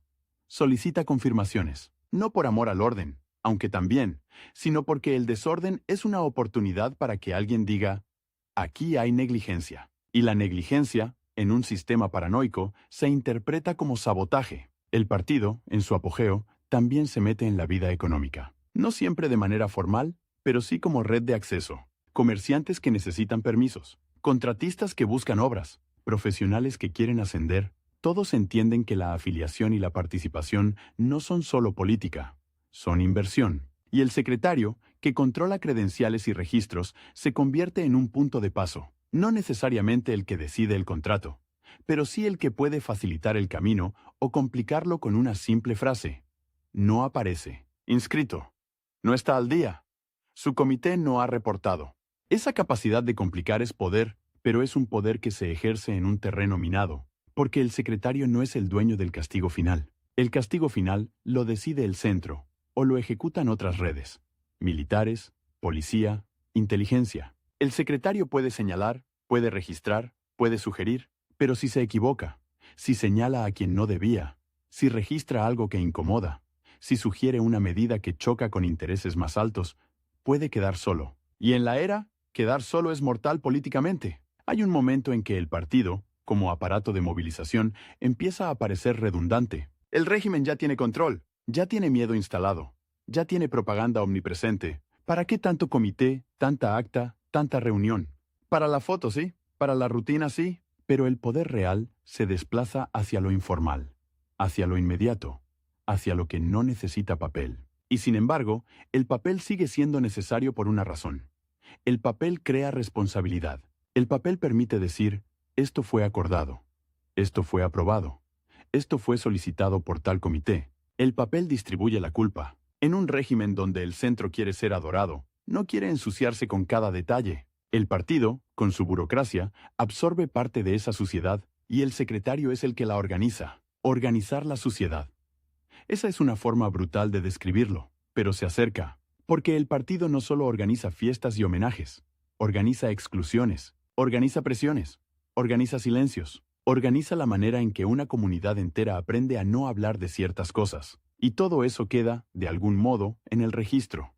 No como confesión, sino como ausencia de confesión. Actas que no mencionan conflictos, informes que no registran quejas, cartas que solo contienen elogios. El silencio también se archiva. En ese contexto, el secretario se vuelve un hombre que vive con dos oídos, uno para la formalidad, reglamentos, circulares, protocolos, otro para el rumor. ¿Quién cayó en desgracia? ¿Quién está siendo observado? ¿Qué familia perdió favor? ¿Qué provincia está caliente? ¿Qué funcionario fue removido sin explicación? El rumor es la meteorología real del régimen. Y el secretario, si quiere sobrevivir, tiene que leer el cielo. Porque el cielo cambia. A finales de los 50, el ambiente internacional se vuelve más hostil para dictaduras descaradas. La Revolución cubana en 1959 altera el mapa emocional del Caribe. Las expediciones de Constanza, Maimón y Estero Hondo, ese mismo año, golpean al régimen en un lugar sensible. La idea de invulnerabilidad, aunque militarmente sean derrotadas, políticamente introducen una palabra que el trujillato detesta. Posibilidad. Posibilidad de que haya oposición armada. Posibilidad de que el miedo no sea suficiente. Posibilidad de que el mundo mire con otros ojos. Y cuando aparece la posibilidad, el régimen responde con lo que sabe hacer mejor. Cerrar filas, apretar. Vigilar más. Castigar más. Y en ese giro hacia la paranoia, el Partido Dominicano cambia de función. Ya no basta con ser decorado de normalidad. Ahora debe ser red de detección, red de denuncia, red de control fino. El secretario, entonces, se encuentra en una situación extraña. Su herramienta, el registro, se vuelve aún más valiosa, pero también más peligrosa, porque en tiempos de paranoia, cualquier registro puede ser reinterpretado. Una lista de afiliados puede usarse para exigir más pruebas de lealtad. Un acta antigua puede revisarse buscando frases ambiguas. Una carta de adhesión puede compararse con otra para ver quién firmó y quién no. El archivo, que antes era muralla, se convierte en mina, y el secretario es el guardián de esa mina. ¿Sabe dónde están los papeles? Sabe que se escribió. Sabe que se omitió. Sabe que se maquilló. Y ese conocimiento, que podría parecer poder, es también una carga, porque quien sabe demasiado se vuelve peligroso para otros. Y en un régimen donde la seguridad se basa en eliminar riesgos, el que se vuelve riesgo puede ser apartado aunque haya sido leal. La lealtad en la era no es un estado permanente, es una evaluación diaria. Una evaluación que no se anuncia, pero se siente en el tono de una llamada, en la rapidez con que responden a una carta, en la manera en que te saludan en un pasillo, en si tu nombre aparece en una lista de invitados o desaparece sin explicación. El secretario, que durante años ha administrado listas, empieza a temer las listas ajenas, porque hay listas que no pasan por su oficina, listas de inteligencia, listas de la policía, listas del círculo íntimo, listas que no se archivan en carpetas con cordel, sino en memorias humanas, en libretas privadas, en informes reservados, y esas listas son las que deciden destinos. Ahí se revela la fachada. El cargo de secretario del Partido Dominicano parece central, pero el centro real está en otra parte. El secretario puede organizar la unanimidad, pero no controla la violencia. Puede producir adhesiones, pero no controla las purgas. Puede llenar plazas, pero no controla el miedo que vacía casas por la noche. Su poder es administrativo, y el régimen, cuando se siente amenazado, privilegia el poder coercitivo. Sin embargo, el partido sigue siendo útil como termómetro. Los comités locales, con su chisme institucionalizado, detectan cambios de humor. Detectan quién habla de más, quién escucha radios extranjeras, quién se muestra extraño, quién no asistió al último acto, quién no colgó la bandera, quién no envió a sus hijos al desfile escolar. Pequeñas señales, pequeñas desviaciones, y el secretario recibe esas señales convertidas en informes. En ese momento, el papel deja de ser solo símbolo de control. Se vuelve evidencia para la represión. Un informe de comité puede desencadenar una investigación. Una lista de ausentes puede convertirse en lista de sospechosos. Una nota sobre apatía puede transformarse en acusación de conspiración. Y el secretario, que durante años ha perfeccionado la maquinaria del registro, ve cómo esa maquinaria se vuelve más afilada. La paradoja es cruel. El hombre que necesita orden para ascender descubre que el orden que construyó alimenta el caos moral del régimen. Porque cuando todo se registra, todo puede usarse. Y cuando todo puede usarse, nadie está a salvo, ni siquiera el que firma. Virgilio Álvarez Pina, ya mayor, con décadas de oficio en la espalda, se mueve en ese ambiente con la prudencia de quien ha visto caer a otros. Ha visto nombres desaparecer de actas, ha visto retratos retirarse de paredes, ha visto elogios convertirse en silencio, ha visto cómo el régimen puede convertir a un servidor en un estorbo con la misma facilidad con que cambia un lema en un cartel, y aún así, el trabajo sigue. Las circulares siguen saliendo, las credenciales siguen emitiéndose, los comités siguen reuniéndose bajo ventiladores que no alcanzan, los libros de actas siguen abriéndose como si fueran Biblias administrativas. La rutina es una forma de negar el miedo. Mientras haya rutina, parece que el mundo sigue en orden. Pero el orden ya no es el mismo. En los pasillos se habla más bajo, en las provincias se reporta con más urgencia, las palabras vigilancia y depuración aparecen con más frecuencia. Aunque se disfracen de eufemismos, se pide mayor celo, se exige mayor disciplina, se insiste en la unidad, y cuando un régimen insiste demasiado en la unidad, es porque siente que la unidad se le escapa. El secretario, en ese clima, se vuelve aún más prescindible y aún más necesario al mismo tiempo. Necesario para mantener la fachada de partido funcionando, para seguir produciendo la imagen de un país alineado. Prescindible porque, si el centro decide que la prioridad es la represión directa, el partido puede ser relegado a un papel secundario, y el secretario, que ha construido su carrera sobre la idea de que el papel manda, descubre que el papel solo manda, mientras el que tiene la fuerza quiera leerlo. Hay algo casi íntimo en esa derrota silenciosa. No es una caída espectacular, no es un arresto público, es una sensación, la de que tu firma ya no pesa lo mismo, la de que tus circulares se obedecen, sí, pero por inercia, no por respeto. La de que otros canales de poder se saltan tu oficina. La de que el archivo que custodiabas ya no es tuyo. Es del miedo general. Y sin embargo, el archivo sigue ahí, como una sombra, como un recordatorio de que todo quedó escrito, que cada adhesión fue registrada, que cada acto tuvo su lista, que cada comité dejó su acta, que cada nombre está en alguna parte, en alguna carpeta, en algún legajo. El régimen puede caer algún día. Nadie lo dice en voz alta, pero el aire lo insinúa. Y entonces esos papeles, que hoy son escudo, podrían convertirse en prueba de complicidad, Prueba de participación. Prueba de haber sido engranaje. Esa es la vulnerabilidad final del hombre del registro. Su obra no desaparece con él, su obra queda. Y queda con su firma. En el apogeo, el secretario parecía un arquitecto de la unanimidad. En la trampa, se vuelve un prisionero de su propia arquitectura, porque la muralla de papel no solo protege al régimen de los de afuera, también encierra a los de adentro. Y cuando el aire se vuelve más denso, cuando la paranoia se instala como norma, el que guarda la llave descubre que la llave abre hacia ambos lados. El Partido Dominicano, convertido en aparato de vigilancia, ya no es solo un instrumento para movilizar masas. Es un mecanismo para medir la temperatura del miedo. Y el secretario, que durante años ha contado firmas y sellos, empieza a contar otra cosa. Ausencias, silencios, retrasos, pequeñas grietas en la coreografía, grietas que, en un sistema así, no se reparan con debate, se reparan con castigo. Y el castigo, muchas veces, empieza con un papel.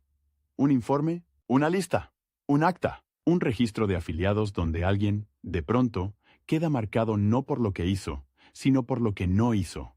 No asistió, no firmó, no aplaudió, no donó, no habló con el entusiasmo correcto. El libro de actas, abierto sobre la mesa, parece el mismo de siempre. Hojas numeradas, tinta, sello, pero el aire alrededor ya no es el de la normalidad fabricada de los años de vitrina. Es un aire de cierre, de cerrojo, de respiración contenida. Y en ese aire, el secretario del partido, ese hombre que convirtió el capricho del centro en circular impecable, empieza a sentir que el centro ya no necesita circulares para mandar. Le basta con el miedo, le basta con la fuerza, le basta con la sospecha. El papel sigue circulando, sí, pero ahora circula, como circula una orden en tiempos de asedio. Más rápido, más duro, con menos adornos. Y cada sello que cae sobre una hoja suena menos a trámite y más a sentencia. La muralla de papel, al final, no se derrumba de golpe, se agrieta por dentro.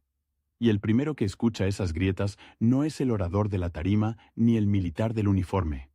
Es el hombre del archivo, el que vive entre legajos, el que sabe que cuando un régimen empieza a revisar sus propios papeles con ojos de sospecha, es porque ya no confía ni en su propia sombra. En 1959, la isla amanece con un ruido distinto. No es el ruido de los desfiles, ni el de las bandas de música que ya se han vuelto parte del paisaje sonoro de la era. Es un ruido seco, de monte y de costa, de botas mojadas y fusiles envueltos en lona, de hombres que llegan por aire y por mar con una idea que en Santo Domingo se consideraba casi obscena, que el régimen podía ser atacado. Constanza, Maimón, Estero Hondo, 3 nombres que, en los comunicados oficiales, se convierten en incursiones de bandidos, aventureros, mercenarios. En la calle, en voz baja, son otra cosa. Una señal. La señal no es que vayan a ganar. No ganan. La señal es que se atrevieron, y cuando alguien se atreve, el poder que se sostiene en la unanimidad entra en pánico, porque la unanimidad es un cristal. Parece sólido hasta que alguien lo golpea. El trujillato responde como responde un cuerpo que siente una infección. Fiebre, inflamación, defensa exagerada. Se endurece el gesto, se estrecha el margen, se acelera el pulso de la vigilancia. Y el Partido Dominicano, que durante años ha sido el gran teatro de la adhesión, se convierte en una red de control todavía más fina, más nerviosa, más peligrosa. En la oficina del secretario, el papel cambia de temperatura. Es el mismo papel, la misma tinta, el mismo sello que cae con un golpe breve y definitivo. Pero ahora cada hoja parece venir con una sombra. Las circulares ya no hablan solo de celebraciones y actos de reafirmación. Hablan de alerta, de celo, de depuración, de vigilancia permanente. Palabras que antes se escondían detrás de fórmulas ceremoniosas empiezan a asomar sin pudor, como si el régimen ya no tuviera tiempo para el maquillaje. Virgilio Álvarez Pina, viejo burócrata de la lealtad, está en el centro de esa fiebre, no en el centro del poder real.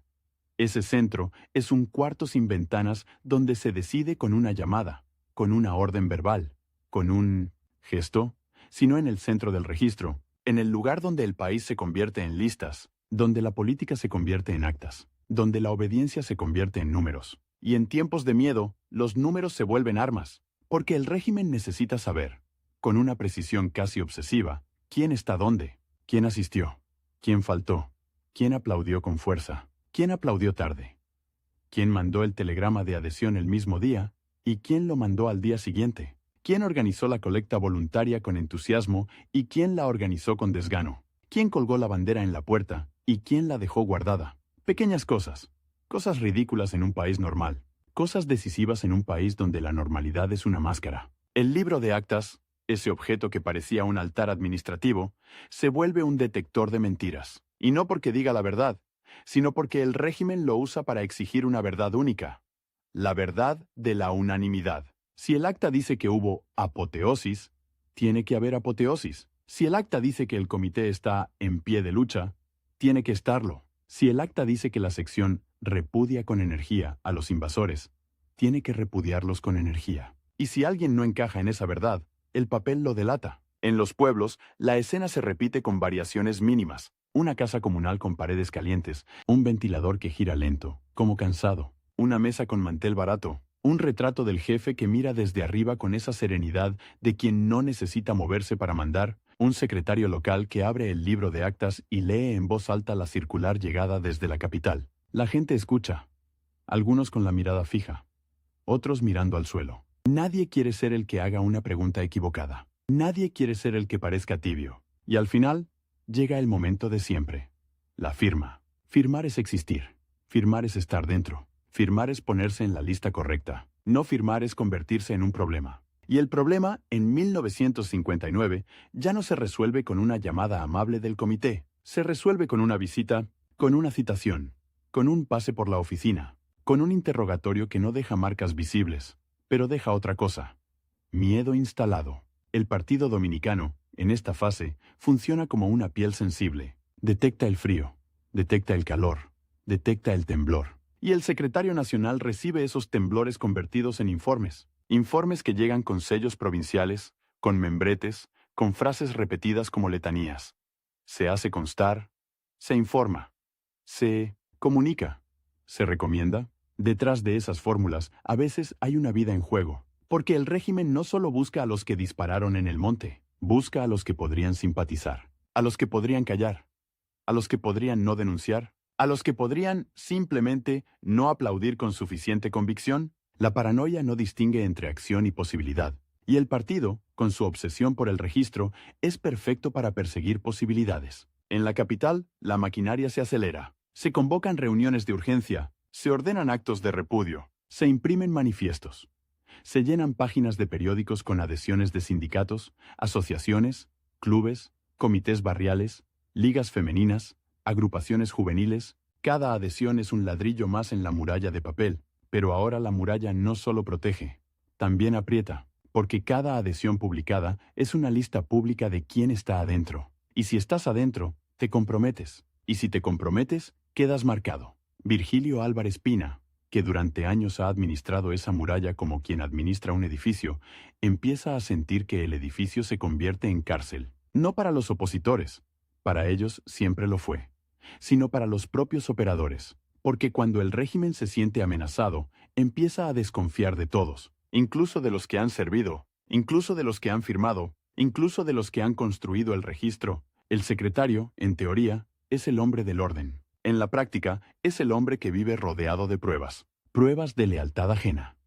Y, por extensión, pruebas de su propia participación en el mecanismo. Cada circular que firma, cada instrucción que envía, cada lista que valida, cada credencial que autoriza, es un rastro que hoy lo sostiene y mañana podría hundirlo si el viento cambia. Y el viento cambia.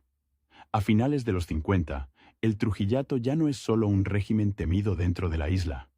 Es un régimen observado desde fuera con una hostilidad creciente. La Revolución cubana ha cambiado el clima político del Caribe. Estados Unidos, que durante años toleró dictaduras anticomunistas como parte del paisaje, empieza a recalcular. La prensa internacional mira con más atención, los exiliados se organizan, las denuncias circulan. Y el régimen, que siempre se alimentó de la idea de ser invulnerable, empieza a sentir el aislamiento como una mordida lenta. En ese contexto, el Partido Dominicano tiene que hacer dos cosas a la vez, y ambas son difíciles. Mostrar normalidad hacia afuera y endurecer el control hacia adentro. Es una gimnasia imposible. Hacia afuera, se necesita una imagen de institucionalidad. Un partido, comités, elecciones de cartón, adhesiones espontáneas. Una nación que parece participar, hacia adentro, se necesita cerrar la mano. Vigilar, castigar, depurar, intimidar. El secretario está en medio de esa contradicción. Su oficina produce la normalidad en papel, pero el país real se mueve por otros canales. Por el ejército, por la policía, por los servicios de inteligencia, por el círculo familiar y personal del dictador. Canales que no piden actas, canales que no necesitan sellos, canales que no archivan, ejecutan. Y cuando esos canales se activan, el partido queda como un instrumento auxiliar, útil para movilizar masas en un acto de repudio, útil para llenar una plaza, útil para producir una lista de nombres, pero no es el que decide el destino final de esos nombres. Ahí se revela la fragilidad del cargo. El secretario del Partido Dominicano puede ordenar que se convoque una asamblea en San Cristóbal, que se envíen delegaciones desde 1960 La Vega, que se impriman credenciales para un acto en Santiago. Puede exigir que los comités reporten asistencia, puede reclamar actas atrasadas, puede devolver un informe por falta de sello, puede incluso sugerir que tal dirigente local sea removido por apatía. Pero si un coronel decide otra cosa, si un jefe de policía decide otra cosa, si un hombre del servicio decide otra cosa, el papel se queda en la mesa, y el secretario aprende, con una claridad amarga, que su poder es el poder de la forma, no el de la fuerza. En 1960, esa claridad se vuelve insoportable. El régimen entra en una fase de cierre. Ya no se trata solo de aplastar expediciones. Se trata de sobrevivir a un mundo que empieza a señalarlo con el dedo. La Organización de Estados Americanos condena al régimen y se imponen sanciones. La palabra aislamiento deja de ser un rumor y se convierte en realidad diplomática. Y dentro del país, la represión se intensifica. Se multiplican los arrestos, se multiplican los interrogatorios, se multiplican los silencios. El Partido Dominicano, en ese año, trabaja como una fábrica de unanimidad a contrarreloj. Hay que demostrar que el país está con el jefe. Hay que demostrarlo en telegramas, en manifiestos, en actos, en fotografías, en recortes de prensa. Hay que demostrarlo con cifras, con listas, con firmas. El libro de actas se abre y se cierra con una rapidez febril. Se piden reportes semanales, a veces diarios. Se exige que cada comité envíe constancia de sus reuniones. Se ordena que se registren manifestaciones de repudio en cada municipio. Se solicita que se identifique a los elementos tibios. Y esa palabra, tibio, es una sentencia sin necesidad de tribunal. Porque en un régimen paranoico, la tibieza es traición en cámara lenta. Virgilio Álvarez Pina, ya en el tramo final de su vida, se mueve en esa tormenta con el oficio de quien ha sobrevivido a décadas de 1900 cambios de humor del poder. Sabe que en la era no se cae solo por hacer algo mal. Se cae por estar en el lugar equivocado cuando alguien necesita un culpable. Sabe que el sistema, cuando se siente acorralado, busca chivos expiatorios y el burócrata, el hombre del papel, es un candidato perfecto. Está cerca de todo. Firma todo. Registra todo. Es visible. Es rastreable. El archivo, que antes era su fortaleza, se convierte en su amenaza. Porque el archivo no olvida, el archivo guarda, el archivo acumula. Y en un momento de crisis, el régimen puede mirar hacia atrás y reinterpretar cualquier cosa. Un acta de 1957 donde alguien escribió una frase ambigua, un informe de 1958 donde una provincia reportó menos asistencia de la esperada, una lista de afiliados donde falta un apellido importante, un telegrama que llegó tarde, un recorte de prensa donde el entusiasmo parece forzado. Todo puede convertirse en indicio. Todo puede convertirse en sospecha. Y la sospecha, en la era, no necesita pruebas. Necesita utilidad. En los pasillos del partido, el ambiente se vuelve más áspero. Los saludos se acortan. Las conversaciones se interrumpen cuando alguien entra. Los funcionarios miran de reojo. Nadie quiere quedar asociado a alguien que pueda caer, porque la caída, cuando ocurre, arrastra. Y el partido, que se vendía como comunidad de leales, se revela como lo que siempre fue en el fondo. Una colección de individuos tratando de no ser el próximo. El secretario, que durante años ha sido el árbitro de jerarquías. ¿Quién firma primero? ¿Quién aparece en la foto? ¿Quién recibe la credencial especial? Empieza a notar que esas jerarquías se vuelven inestables. Un hombre que ayer era imprescindible, hoy desaparece de una lista de invitados. Un dirigente provincial que ayer era el orgullo del comité, hoy es mencionado con cautela. Un apellido que antes abría puertas, ahora se pronuncia en voz baja. Y en medio de esa inestabilidad, el trabajo cotidiano no se detiene. Esa es la crueldad de la burocracia. Sigue funcionando incluso cuando el edificio se quema. Hay que contestar cartas. Hay que emitir credenciales. Hay que archivar recortes. Hay que enviar circulares. Hay que revisar actas. Hay que corregir errores de redacción en adhesiones que repiten las mismas fórmulas hasta el cansancio. Inconditional, irrestricto, eterno. Benefactor, jefe, palabras gastadas por el uso, pero todavía peligrosas por su ausencia. Porque si falta una de esas palabras, alguien puede decir que falta fervor. Y si falta fervor, falta lealtad. Y si falta lealtad, sobra riesgo. El secretario vive, entonces, en una tensión constante entre dos exigencias: producir papel perfecto y sobrevivir al clima. El papel perfecto es el que no deja grietas, el clima es el que cambia sin aviso. Y cuando el clima cambia, el papel perfecto puede volverse papel incriminatorio. Hay un detalle que se vuelve obsesión en esos meses: la puntualidad de los reportes, la puntualidad de las adhesiones, la puntualidad de las respuestas. En tiempos de estabilidad, un acta que llega tarde es un fastidio. En tiempos de crisis, un acta que llega tarde es una alarma. ¿Por qué llegó tarde? ¿Qué pasó en ese comité? ¿Hubo discusión? ¿Hubo resistencia? ¿Hubo miedo? ¿Hubo alguien que no quiso firmar? La tardanza se interpreta como síntoma, y el secretario, que recibe montones de sobres con matasellos de provincias, empieza a leer el tiempo como si fuera un mensaje político. Un día de retraso, 2 días, una semana. Cada retraso es una sombra, y al mismo tiempo, el régimen exige demostraciones públicas cada vez más grandes, más ruidosas, más teatrales, actos de repudio, marchas, concentraciones, discursos, la plaza como prueba, la multitud como argumento, el partido como coreógrafo. Pero la multitud, cuando se obliga, tiene un problema. Se nota en los rostros cansados, se nota en los aplausos mecánicos, se nota en la manera en que la gente mira el reloj, se nota en la forma en que se dispersa apenas termina el acto, como si escapara. El secretario lo sabe. Lo ha visto en informes, en fotos, en comentarios que llegan disfrazados de elogio, y sabe también que el régimen no tolera que se note, porque si se nota, la imagen se rompe, y si la imagen se rompe, el miedo pierde parte de su magia. Así que se aprieta más, se exige más, se amenaza más, se registra más. El registro de afiliados, ese gran censo de la obediencia, se revisa con lupa, se actualiza, se depura, se cruzan nombres, se piden confirmaciones, se ordena que los comités locales verifiquen quién está activo y quién está pasivo. Y esa distinción, que en un partido normal sería administrativa, aquí es moral. Activo es leal, pasivo es sospechoso. En ese proceso, el secretario se convierte en un hombre que administra categorías peligrosas, no solo nombres, sino etiquetas. Y cada etiqueta puede ser una condena social. Porque en un país donde el partido es la puerta a la vida pública, ser marcado como pasivo es quedarse afuera, es perder oportunidades, es atraer miradas, es convertirse en tema de conversación. Y la conversación, en 1960, es un lujo. La gente aprende a hablar con frases cortas, con lugares comunes, con elogios automáticos. Aprende a no opinar. Aprende a no recordar. Aprende a no preguntar. El silencio se vuelve una forma de higiene, pero el partido no puede permitirse silencio. El partido necesita ruido, necesita adhesiones, necesita telegramas, necesita actas llenas de frases, necesita papel. Y el secretario, que vive de ese papel, se encuentra en una situación casi absurda. Tiene que producir ruido escrito en un país que se está quedando sin voz.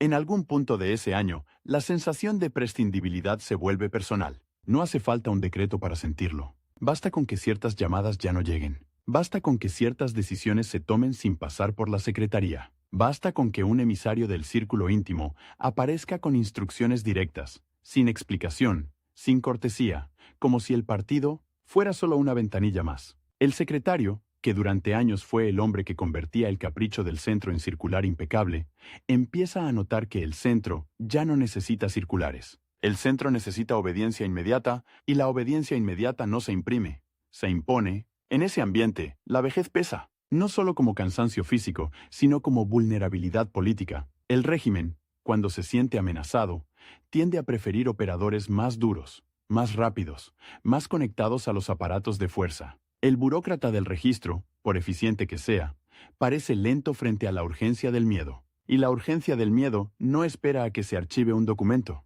Virgilio Álvarez Pina muere en 1960. Muere antes de ver el final formal del Trujillato.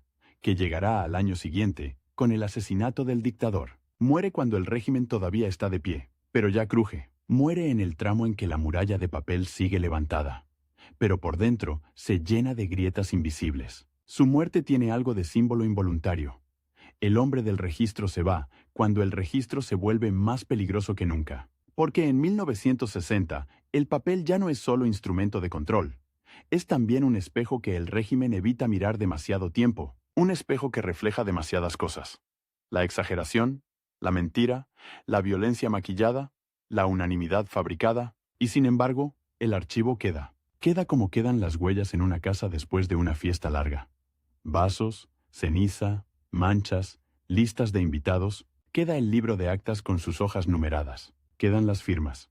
Quedan los sellos. Quedan las credenciales emitidas. Quedan los recortes de prensa con adhesiones que hoy parecen eternas y mañana pueden leerse como prueba de complicidad o como prueba de miedo. El secretario desaparece, pero su obra permanece, porque la burocracia tiene esa cualidad. Sobrevive a los hombres. Y en un país que está a punto de entrar en otra etapa, esos papeles, que durante décadas fueron escudo del régimen y cadena para la sociedad, se convierten en una herencia incómoda. No se queman tan fácil. No se olvidan tan fácil.